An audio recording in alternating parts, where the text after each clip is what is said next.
Okay, we are pleased to be joined today by Ryan Talbot. Ryan is a Bills beat reporter for Syracuse.com and has covered the team since 2016. He is part of the award-winning podcast Shout, the Bills podcast. We had Matt Perino on. That was a great episode too. So now we're getting the other side of the coin. And who's Batman and who's Robin? Yeah, I would say Matt's the Batman. I'm the Rob, and I'm okay with that too. Okay. Whose idea was it to start the podcast? Oh, definitely Perino. Okay.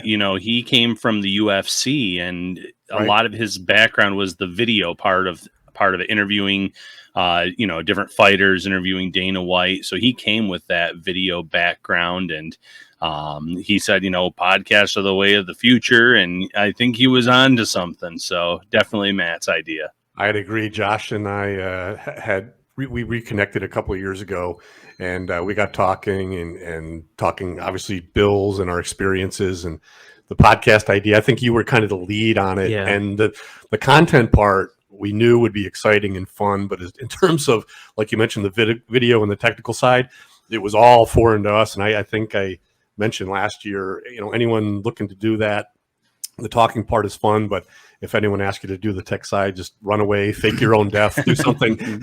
But we slowly have gotten the handle of it.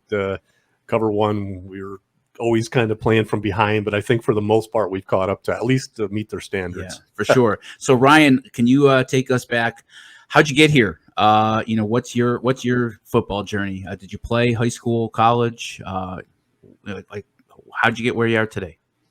Well, I didn't actually play in high school or college. I was just, I grew up in Western New York, a small town called Salamanca. Mm-hmm. And there we were every Sunday religiously watching Bills games. My parents, my brother, myself, we kind of grew up on this team. And I went to St. Bonaventure University after high school, and obviously no football team there to speak of, but still followed the team closely. The biggest weekend of the year there was always spring weekend, and it fell on the same weekend as the draft every year.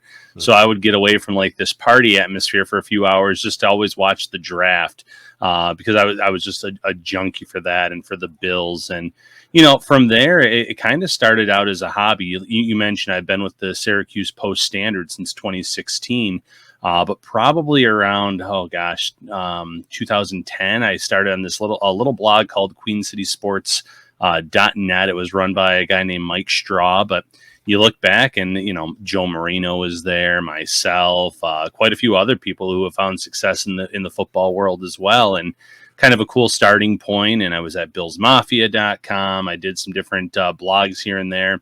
And then before my last stop here at Syracuse Post-Standard, I was at Scout.com for about 2 years covering the Bills. So I've been covering this team for quite some time, and very lucky to be covering this team that, I grew up being a fan of, but now on the media side of it, no longer can really call myself a fan of the team. My family's still a huge fan of the Bills. So if, when they're doing well, it is exciting for me because my parents obviously went through a lot of the Super Bowl losses, but then a lot of bad football as well. Yeah. How old are you, Ryan? And what's your, when did your fandom end for the team? Oh. What are your wheelhouse years? Are they like the 2000s? Yeah, so I'm 39, so I do remember the Super Bowls, especially the last two. I can remember a lot more than the first one. I was still only around 6 years old, so 7 years old. So I was not necessarily keyed in on the game, but I do remember the last two Super Bowls. And then after that, I was on Team Flutie. My brother was Team Johnson when that whole thing went down. But yeah, I mean, for the most part, I had the Super Bowl years and early on in my wheelhouse, but it was kind of hit and miss after that, especially after the Flutie, the Johnson, the Molds era. Then, there was obviously some great football players mixed in here and there, but the team themselves really struggled out of, for the most part during those years. Couple things. Going back to St. Bonaventure, the basketball program, what a history they have there. I've attended some games. That student section is so close to the floor.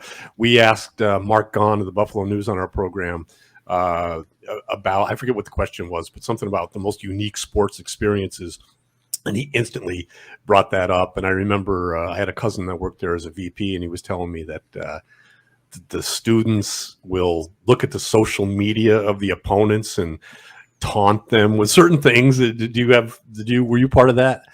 I wasn't part of that because, again, like social media wasn't huge when I was at college and in school, but it is a ruthless place. I've seen games where they've tossed cookies at a coach, and I wasn't at the game where the last time Syracuse was at St. Bonaventure because that was a while ago. But the fans were so rowdy that Boeheim at that time swore he would never come back to Western New York, and specifically Bonas, and he stayed true to his word. It's funny, when I was at Bonas, it was actually, they had this scandal. They brought in this recruit who they said, I think, had a 2-year degree, but he had a welding certificate, and then they got suspended. Like they had to go through these sanctions through the NCAA. So the years that I was there as a student, the basketball team was not very good, but like you said, it was still packed. The student section was awesome, and I had a great time at St. Bonaventure. Yeah. And did you study journalism there? I did not. I actually started as a business major, and within about one semester, I realized it was not for me. I was a big math background, loved math, but that kind of math, I didn't enjoy it. I didn't like it. So I actually switched over to education, and I don't know how many people know this about me. I think more people do now, but I'm a full-time middle school world history teacher. I've been doing that for 17 years in addition to this. So it's a juggling act. It's not easy. But I make it work, and I still love the teaching aspect of it. When you're teaching about world history throughout the day, you can find sports references and ways to kind of compare the two things. So I kind of blend my worlds together. Fantastic. My wife's a teacher. My 2 daughters are a teacher. Your wife's a teacher. She's a counselor. Yeah. So, you talk about like 13 seconds a couple of years ago, like what, try to compare that to, like world history losses, the British losing the colonies or whatever else. I mean, just tragic losses in world history. I could see where you might be able to work in some, more current, sports talk, football talk. Steve Tasker was saying that Marv gave it was a big road game, and said something like, "Oh, Hitler couldn't win on the road." Yeah, yeah. He would always work in those historical references. So when you decided that you wanted to start covering the team, did you feel at that point? We've talked to a bunch of guys in the media, and they all have kind of echoed what you said about no longer being a fan of the team. Did you weigh that? Like, do you miss being a fan? Like, was that in your mind when you started the journey to cover the team? Like, hey, I'm gonna be giving up just being a Bills fan?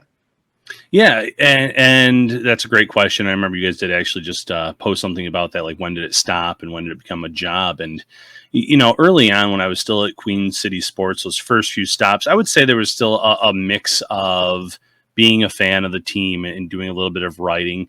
But I think that the more you do that, the writing part of it, the more you can see like biases come through, and you don't want that. You don't want to be that poster boy for the team, and especially during that time when they were not having much success, to be kind of on that positive side or to always be the one defending. You kind of have to look at it from that 30,000 foot view where you are an outside perspective. And yes, you do cover this one specific team week in and week out, but you want to be fair about the personnel that they have, the coaching staff, the job that they're doing.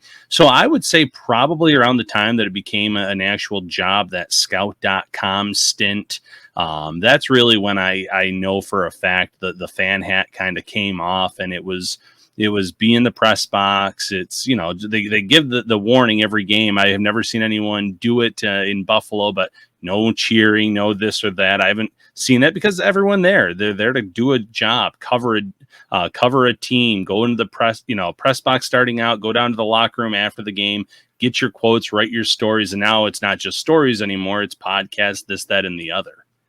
Yeah, we had Scott Birchtold on, the former VP of Media Relations, and he ran the press box when he was there. But he talked about the press box just being a different animal. It's a place of business. People in there have rooting interest. There's journalists there from the other teams that are there. But we were talking to him and Vic Carucci, and I think they said the one time they just threw that out the window was the comeback game. It was just the second half of the comeback game. There was no pretense of objectivity anymore at that point. But I know that was in your early years. That's a once in a lifetime, circumstance in game.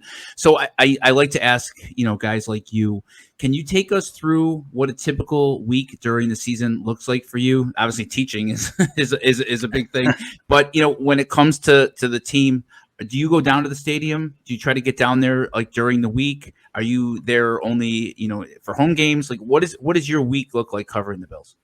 Yeah, that's a great question. So during the week at practices, Matt is generally covering that solo, but we're podcasting 3 or 4 times a week during the season. So we talk about what had happened at the practice, and we go back and forth with Bills fans in the live chat, and it's good for that. So we kind of have a podcast post game. We have a podcast in the middle of the week. We have a preview show. So we're juggling, like I said, 3 or 4 pods a week. We have a once a month show at a place called Wing Nuts up in Buffalo, where they're the official chicken wing of our podcast. So we're there as well. So there is a lot of travel, but in week, Matt's covering the practices. I do cover the majority of the home games. I'm up there with Matt in the press box for that. And then road games, where it works out with the teaching schedule. I'm on the road as well. The past 2 years, I've covered the Thanksgiving games in New Orleans, and then Detroit last year, some playoff games mixed in as well over the past few years too. And then this year, they're sending us both to London. So that will be during the year, but right. I've already gotten that cleared. So that's going to be a really cool experience, from the media perspective, but just knowing that, you're going to be in London, and everywhere you look, there's going to be all these local Bills fans that you probably run into at the stadium on game day and that you see, because it sounds like it's going to be quite the scene for in terms of travel and how much fan support the Bills are going to have for this matchup against Jacksonville. Yeah, we had the head of the Charlie London Bills backers, UK or London. There's 2 of them. He's part of one of them, but they actually asked me. In 2015, I was still with the team, and I did a lot of the logistics for that game. It was very difficult to move the office there, but he said already they cannot believe the level of interest that they're getting over there and the number of Bills fans that they expect. They have these games every year. Jacksonville's there and other teams, but I think they feel safe in predicting that there'll be a record number of fans of one team who's playing there in the Bills, obviously. Yeah, it's wild because you mentioned there's a UK Bills backers and there's a London Bills backers, and I've been in contact with both of them, and Right. We're going to be doing different events with both, and there's bus tours, and there's going to be a boat tours, and there's all these cool events that they were planning specially just because they know how many traveling fans are coming in from Western New York, and Bills fans are all over the U.S. So I'm sure different places in the U.S. as well. But yeah, it seems like as soon as that was announced, a lot of Bills fans started putting their itineraries together, making sure they had their visas or that they were up to date. And I'm anticipating the same thing. I think there's going to be a ton of Bills fans there for that weekend. Are you guys going to do a live, like a podcast or a live show from there? We are. It's I think it's going to be getting officially announced tomorrow. Oh, so sorry. This won't air. This won't air till Sunday. Are you guys going to bring some? Are you going to bring some wing nuts over? I don't think we're going to be able to pull that feed off. I wish we could, because that'd be very cool. But they're coming to Rochester actually on Monday, August 7th. We're going to do a whole event out there at a place door area and the restaurant next to them. So Wingnuts is coming to Rochester, going to cook up some wings for Bills fans that are there that haven't been able to experience it yet in Buffalo. It's pretty crazy if you think about, the London game and the atmosphere that's going to be there and the anticipation of people in London about, Bills Mafia traveling there. Can you imagine if I would have told you, like in 2008, 2010, 2012, the Bills are basically probably the most popular national team in the NFL at this point. They were absolutely the media darlings to start last year, but even still now, like, I can't imagine a team with a bigger fan base or a bigger traveling party that would go over to London and create the buzz that the Bills are. Yeah, no, I agree with that completely. And you're right. If you go back to 2008, 2010, whenever it was. And you look at where they are now, you wouldn't believe it. But I mean, there's superstars across this roster, Allen Diggs, Von Miller, and more. I mean, there's a lot of household names on this team where, you had a few household names mixed in during the playoff drought years, but the superstar status, the mix of talent on this team, and then the support. I mean, I'm expecting it to be crazy in London, but even these road games that I've attended, New Orleans, I mean, Bills fans were everywhere, and that was a holiday. That was Thanksgiving, and all these people were giving up their time with their families to make sure they were there at that game. And Houston a few years ago for a playoff game was a wild scene with Bills fans just about everywhere I looked. Every time they traveled to Tennessee, it feels like Buffalo takes that place over. So they travel so well. They're so supportive of this team. And, obviously they were supportive during the down years too, but now I'm glad that they're getting to experience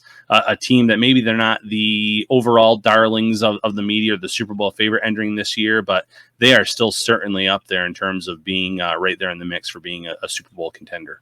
Yeah, and even just the national narrative about Bills Mafia. You felt like last year, if you're not from here, I think people probably got a little sick and tired of hearing about Bills fans. Like, you don't, when you talk about the Bengals or you talk about some of these other great teams, they don't talk about the fans. Right. The Buffalo Bills are one entity, and then it's almost like the Buffalo Bills fans are almost like the separate entity in the NFL.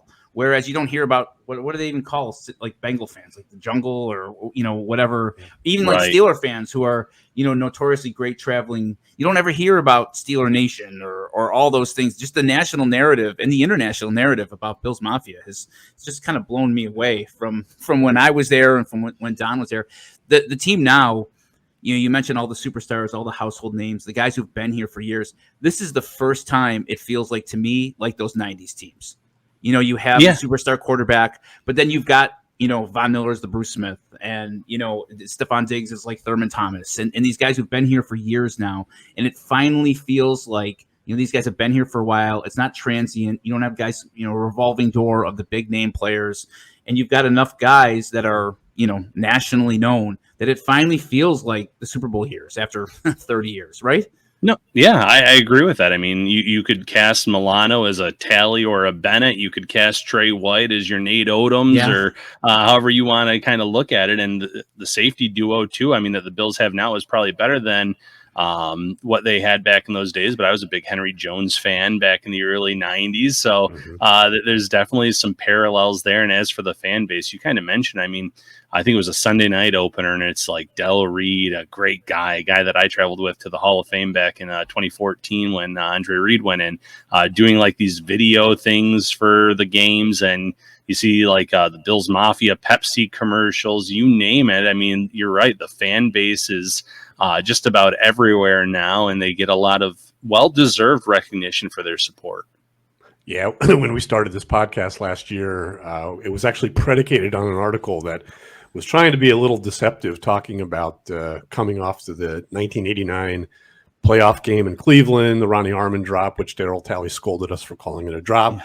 But, and then being for the first time in 1990 being the favorite.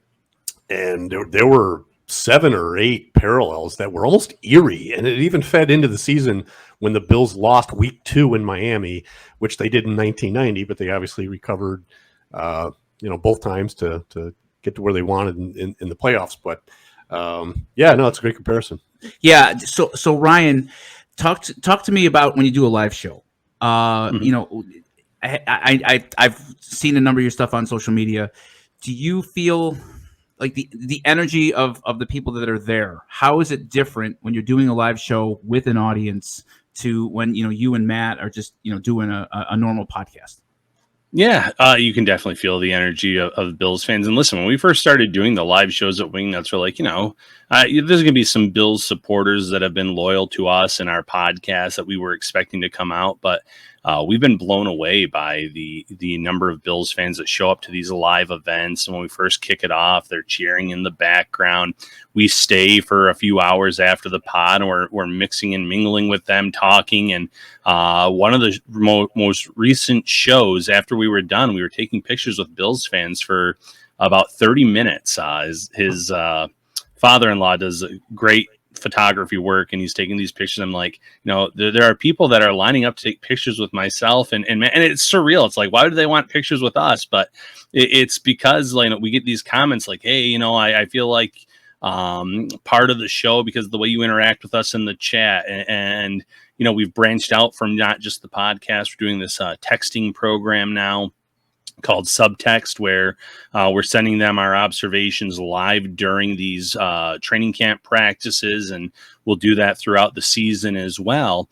But then they're also asking us questions back, and we're responding to them in a one-on-one setting where they're kind of getting a text blast initially with the observations, but that's taken off and doing really well. And it does. It feels like we have like this little shout family of fans where every time we do a live show, I can bank on at least 10 to 15 people being there every show. And then you get these people traveling. We've had people from South Carolina. We had someone that was there from Utah. And again, it's more coincidence. They're not flying in for the show. They're visiting family or they're just in town, but they watch the show. They listen to the show and it's like, hey, it works out perfectly with the itinerary. So it's really cool. It's again, something I never would have expected years ago when we first started doing this podcast, but it's really taken off. Do you remember the first time that you were noticed from the podcast?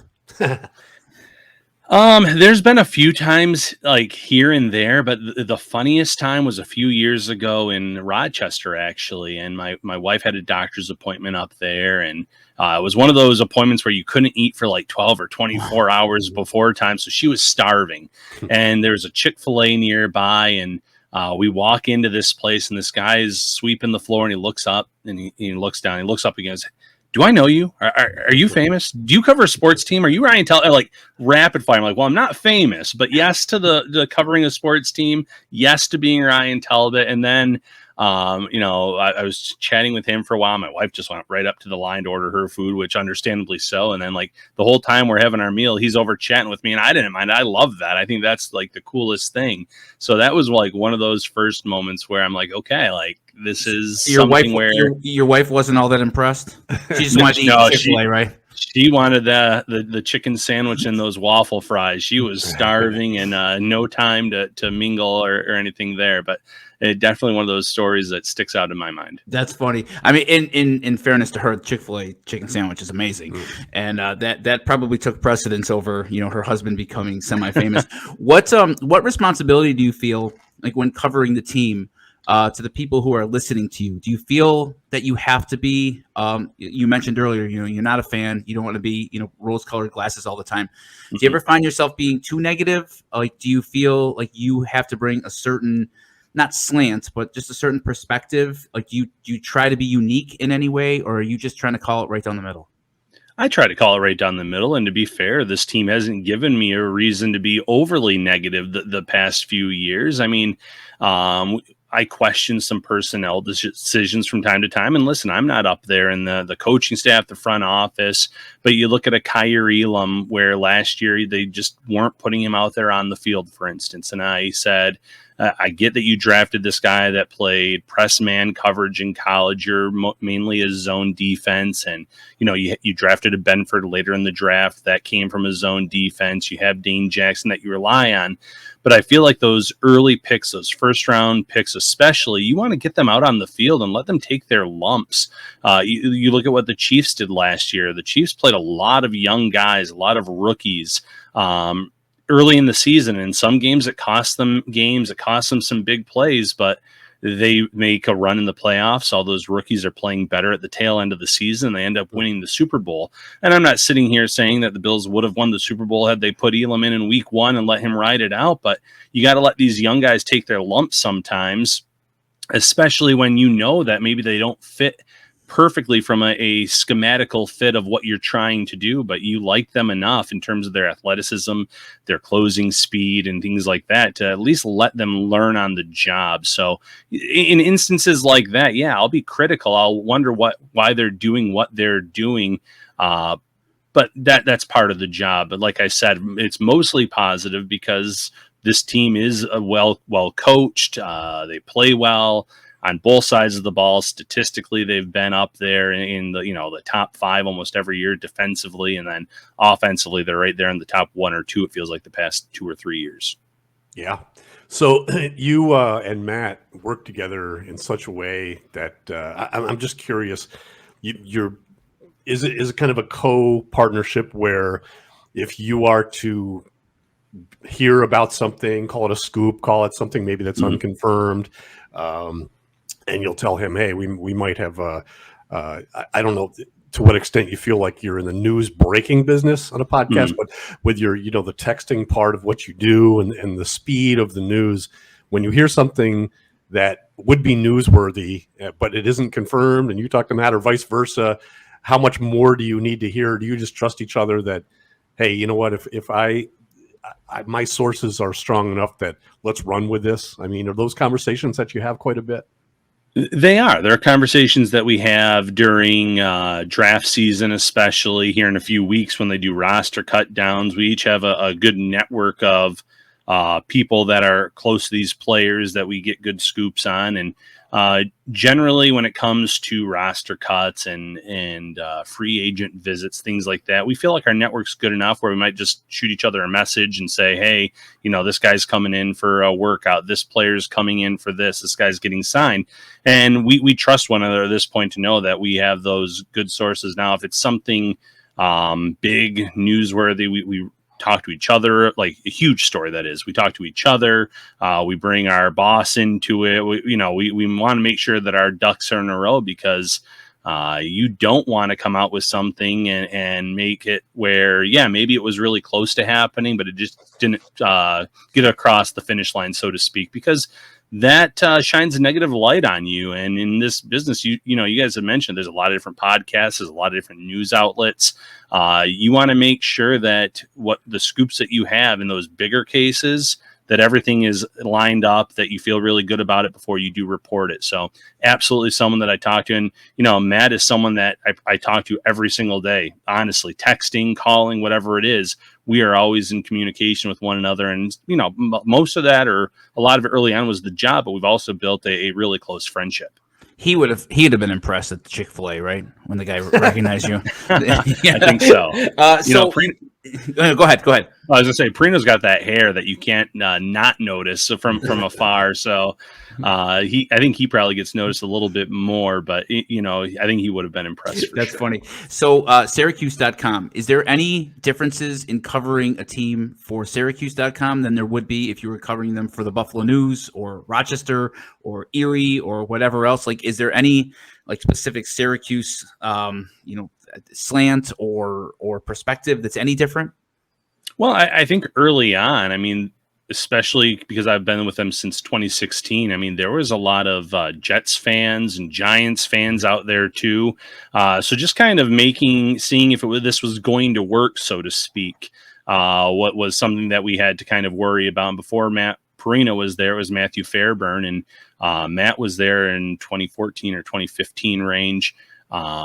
And they kind of told him when they hired him, hey, we're going to do this on a 1-year trial basis, see how it works. And obviously the numbers were good enough that they brought me in as the secondary person. And now we've been doing this for quite a few years. So, I don't think Syracuse was a sure thing right out of the gate in terms of Bill's coverage and support and where we were originally, where, like I said, Matthew Fairburn being told we're not sure this is going to be a long-term deal, to where we are now, where it's definitely a long-term deal. And we're going overseas to these games. We have this podcast with plenty of sponsor interest and things like that. It's night and day. And then sometimes there is like a player slant when you're writing articles in terms of, a lot of fans want to know how Kingsley Jonathan is doing, a Syracuse alum. And Latavius Murray joined this team in free agency, and he didn't go to Syracuse, but he's a Central New York kid, and a lot of interest there. So we're definitely trying to kind of cover those players, making sure that they're up to date on that.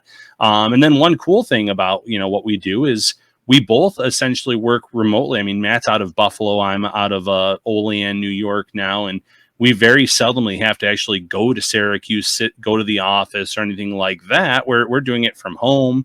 We're doing it on the road at these games and things, obviously. But, difference is if you're at the Buffalo News, if you're in Rochester, you're probably stationed at least for a few days of the week in an office doing your work, where we have that nice perk of being able to do a lot of it from home.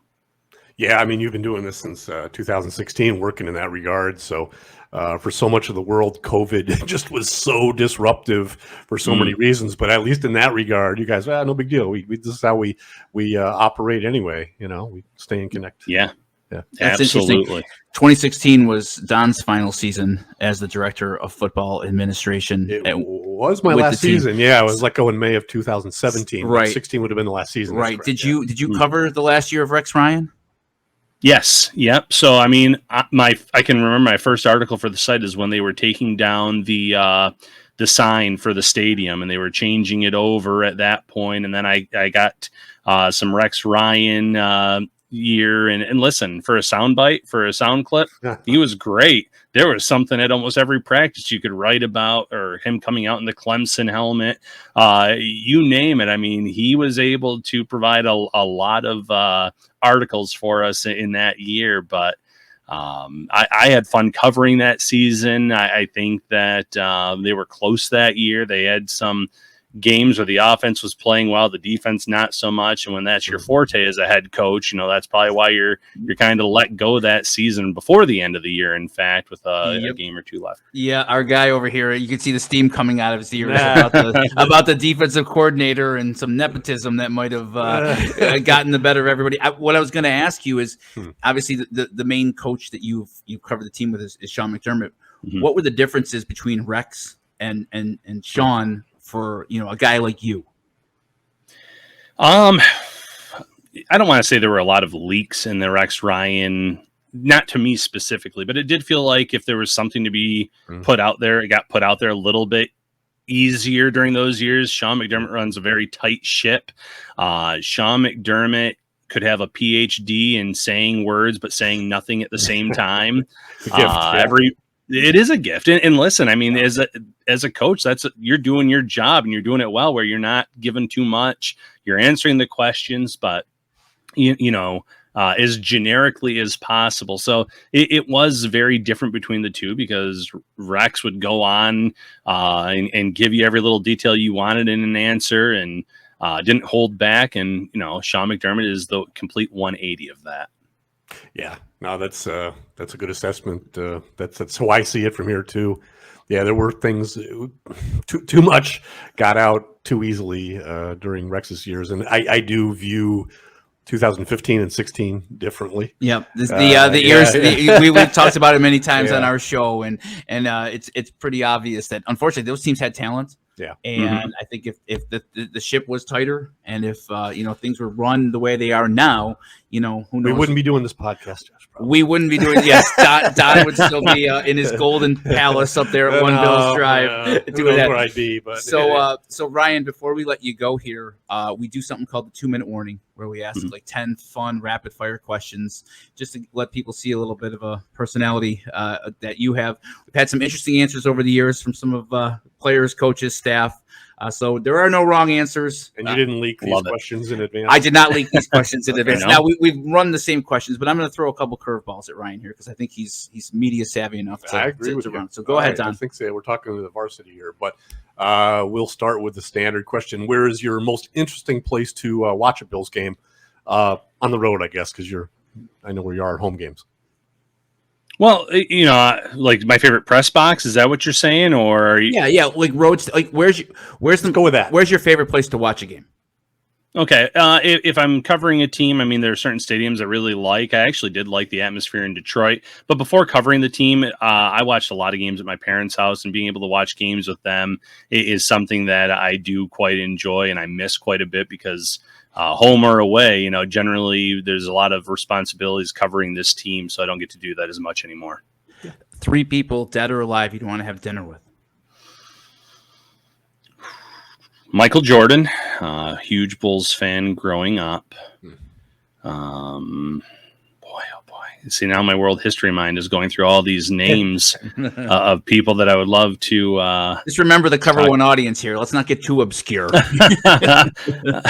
right, fair enough. Well, I'll throw one history name. I'll throw King Tut, Tutankhamun, in there, because I do this whole mystery thing with him every year in school where people don't know how he died exactly. love to kind of learn about his final days there. And then, probably my all-time favorite Bills player would be Darryl Talley. I'd throw him into the mix too. I love the Spider-Man growing up, that look. So I'll throw a Bills player in there for the Cover One audience. Good stuff. King Tut, wasn't he 19 when he died? Yeah. I learned most about him from a Steve Martin song on Saturday Night Live. Yeah. You've got to Yeah. That's I my know extent exactly. of history.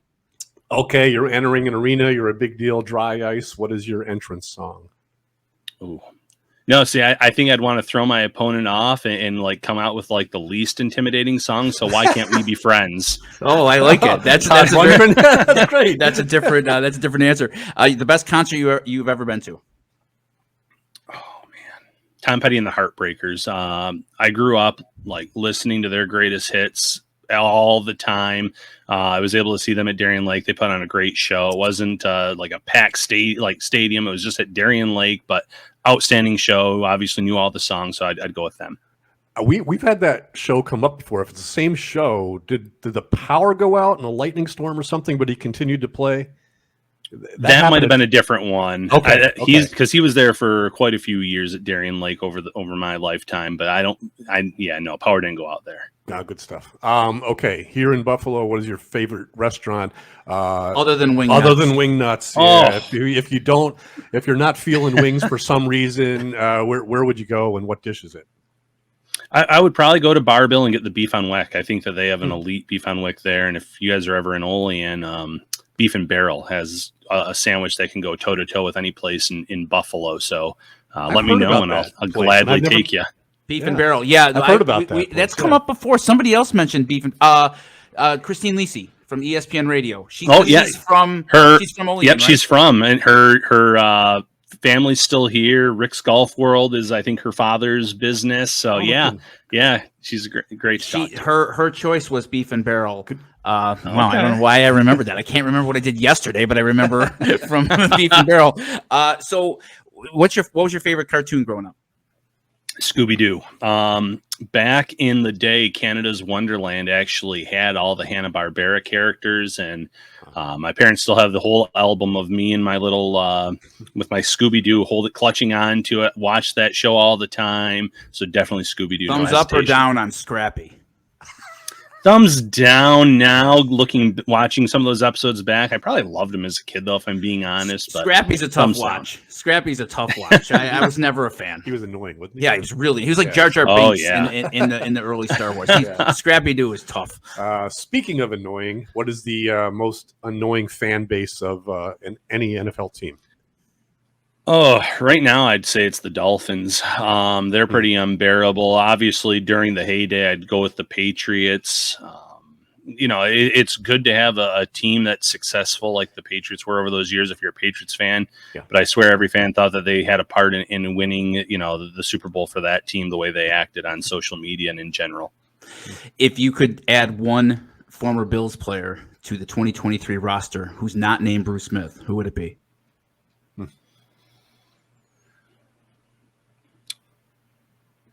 I have high aspirations for James Cook, but I'm going Thurman Thomas. I mean, this is a guy that was an original kind of dual threat back that could catch the ball out of the backfield, that could, hurt defenses significantly. You put him in the same backfield as Allen, you have Diggs on the field. I've had high aspirations for Kincaid and Gabe Davis this year too. I'm going on the offensive side, and I think you're going to be able to put up even more points than they've been able to do over the past few years, which is saying something.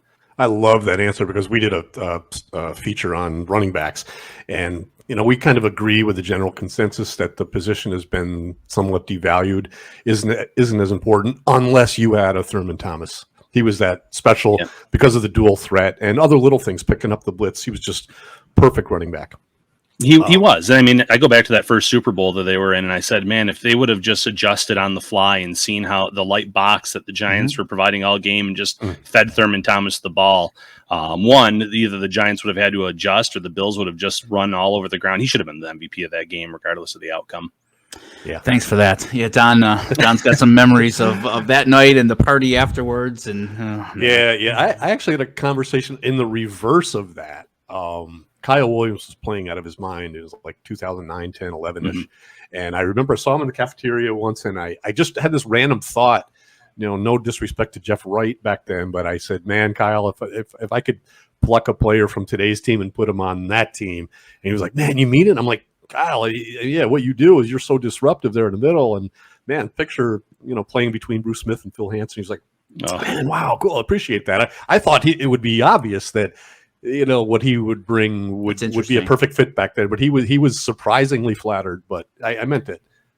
But he was dominant. I mean, he always had a sack or a hit on Brady. He was disruptive in those games when the Bills couldn't win. I mean, across the board, not just in those games, but a great player. You're right. I wish he would have had more of a run with these playoff rosters here. Is there a player, a current player who's your favorite to cover that you would go to for a soundbite, or you just find enjoyable to interact with? He's actually tough to get much out of in terms of the sound bites, but I do enjoy Trey White from a 30,000-foot view in terms of how he interacts, the personality, how he gets his teammates going, his mindset. Last year I watched him a lot at training camp in terms of trying to come back from that injury, and I thought he was a lot closer than where he was at that point because of the work he was putting in off to the side and what I saw from him. But just the work that he puts in, day out, whether he's healthy or coming back from an injury like that, I've always respected and appreciated that. And I think he's just a very funny guy in general. If you get him away from the locker room, he's a very entertaining guy to me, at least. And he's a great goalie. Right, yes. That's his thing. That's his shtick, is that he's Trey White's goalie camp, and that's hilarious. So a couple more here, Don. Go ahead. Your top 3 favorite sports movies of all time. Rudy, Miracle, Happy Gilmore. There you go. I have to throw a comedy in there. What's a popular food that you do not like? Gosh, I don't know. I like most foods. No, nothing comes to mind. I mean, I used to be a huge spaghetti guy, and I've kind of given up a lot of pasta. So maybe I'll go with spaghetti. It's not that I don't like it. I'm phasing it out. I lost my sight number 9 there, buddy. Number 9. Oh, can you drive a stick shift? Never have. No, never have even tried it. So no. All right, last one here. We're batting about 50-50 with this one, but I've got high hopes for you here, Ryan. Uh-oh. Can you sing me 5 seconds of the St. Bonaventure fight song? No, because oh gosh, no. He's always being drowned out by the taunting, probably. Well, no, like I said, I mean, I was there for some lean years as a fan. We weren't really singing it very often back then. Okay. I think they won 5 games the one year, they were like 5-20 something. So no, I cannot. Boy, you know what? If we have you back on at some point, maybe that's a homework assignment for you. That's it. That's it. I'm going to make sure I have it. You come back, because I had high hopes for you. I thought you were going to be in the yes column. It's very random. We'll get guys who I would have never expected to be able to sing the song or be willing to sing the song, and they'll bust out with it. And then there's people that I thought would be for sure, and it just I'm gathering happen. You just assured that he's never coming back in the program again by his choice. I got to rearrange the sock drawer that day. Yeah, sorry. Ryan's going to avoid us like the plague from now on. Oh no, yeah, forget that. I'm going for a full verse. I'm going to go for a full verse. Okay, okay. Like 5 words. I'm going to really impress you. We're going to open the show with that next time. That's great. Yeah, this was a lot of fun, Ryan. We really appreciate it. Can you just tell people who are watching this show, like, where they can find you? Yeah, you can find me on Twitter at Ryan Talbot Bills. That's generally my handle on most social media platforms. My work at Syracuse.com and NYUp.com. And you can find the Shout Buffalo Football Podcast in all your major podcast platforms. Yeah, after having Matt on and now you, Ryan, it's clear why you're so successful individually and as a team. And we'll be keeping an eye on Shout and the rest of the work that you're doing. I'm going to come to Wingnuts. I definitely want to meet you guys. Yes, and it seems like a real fun time. And we can work on the fight song there. You can deal. How many beers is that? That's a couple, right? It's a couple. That's right. You have a few, and it'll be really start singing those songs. I'll sing it with you. You have a great rest of your day, and go Bills. Thanks for your time. Hey, thanks, guys.